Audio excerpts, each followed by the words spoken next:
Hi, this is Chris from the Stephanie Miller Show. Please enjoy this exclusive clip from Political Voices Network. And woke has to stop, because along with everything else, it's destroying our country. We're going to stop woke. Woke is bullshit.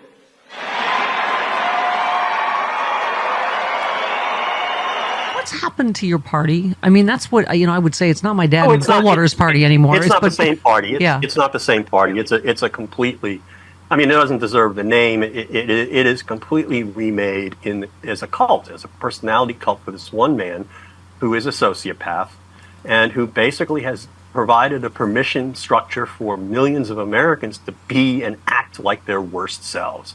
We all have bad tendencies that we suppress because we have consciences. But there are people out there who basically now think it's okay to malign people on the basis of their gender, sex, race, or because they just look different, or because just they disagree with them on particular things. Like, and it's just really, really depressing and sad. And this is a party, and it doesn't even there's no ideology to it at all. Yeah. To the extent George, ideology. I say that all the time. That's why we're soulmates. You just didn't know it yet.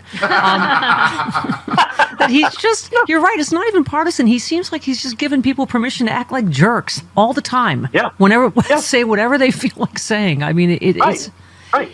So, no, it's terrible. And, go ahead. I was going to say, my other soulmate, Michael Steele, I don't mean to yell out another man's name when I'm with you, but he has told me... I'm so jealous.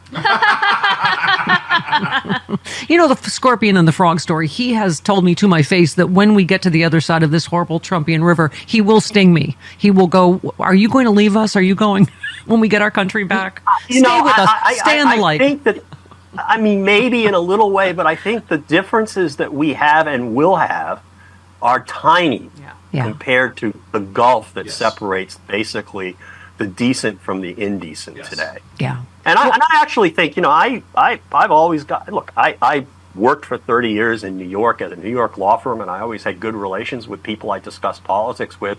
I always got along with the liberals. I always thought, they were kind of got carried away about some stuff. And maybe I got carried away about civil rights and stuff. And I roll my eyes, but I was never, I never hated them or anything like that. I remember there was this summer associate at my law firm named Zephyr Teachout, who was basically as liberal as you can get, and she later ran for Congress, I think.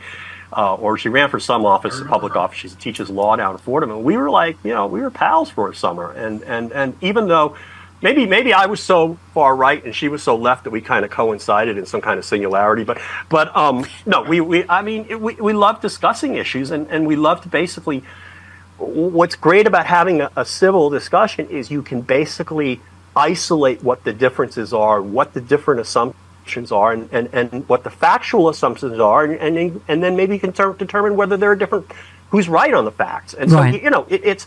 And at the end of the day, we have to be able to have that discussion for our government to operate, because our government is, our governmental, the democratic system and the rule of law are basically designed so that people can iron out differences about how the society in which we run and how people are to live their lives. And hopefully we agree that mostly people should be allowed to live their lives the way they want to, unless it affects somebody else. Well, that's why. I think... I was going to say, first of all, I think that's why you went to get that guitar during the break, because we're going to sing Kumbaya at the end of this. But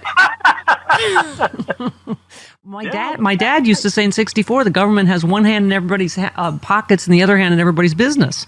And this is what we're running on now, is get out of our bedrooms, get out of... Absolutely right. Yeah. I'm sorry, I keep cutting you off. Right. No. I was going to say... I'm going to sing Kumbaya with you. Yeah. Go ahead. No, it's exactly right. There's a total role reversal of the parties in a lot of different ways. Obviously, there may be disagreements on spending, priorities, and other things like that, although the Republicans did not really acquit themselves on the fiscal discipline front when they were in office. Yeah. But, the anti-American party is the Republican Party now. Yeah.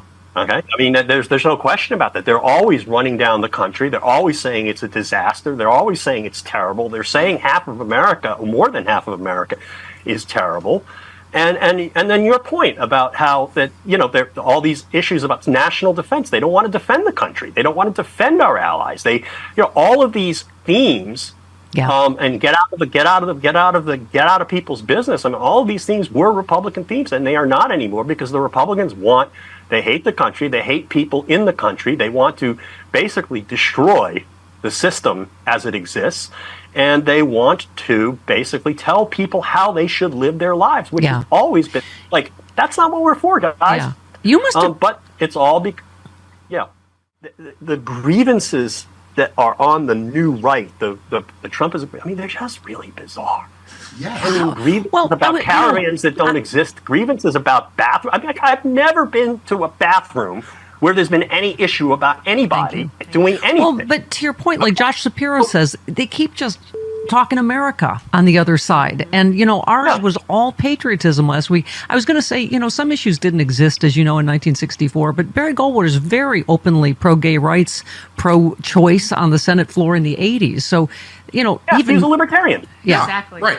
Yeah, but that's why your PAC is my favorite PAC, just Psycho PAC, because it shouldn't be partisan that Donald Trump is just clearly a psycho. Wacko. Talk to us about where the genesis of that.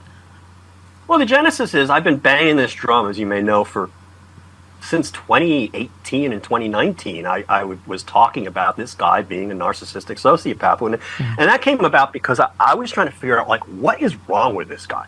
Yeah. There is something fundamentally wrong with this guy, and it's not just he's crazy, because he's crazy. We have crazy politicians. They're a little nutty, Ed Koch was a little crazy. We have some of my favorite politicians are a little crazy. Winston Churchill was a little crazy, right? Yeah. There's something different about this crazy, and it's not a good crazy. It's not something that should be mimicked. And finally, I read enough of the psychological literature that I failed to read in 2016, but I was like open to it by 2017, trying to figure this out. And I read, in particular, a Rolling Stone article by a woman who, Alexa Morris, who basically went through the diagnostic criteria for narcissistic personality disorder under the DSM, and basically was like, check. And I was like, okay, now I get it. And then I realized he's also a sociopath. So I started, I kept murmuring that to myself and talking to myself like, I can't believe people don't see this. And then finally I started tweeting it out. Yeah.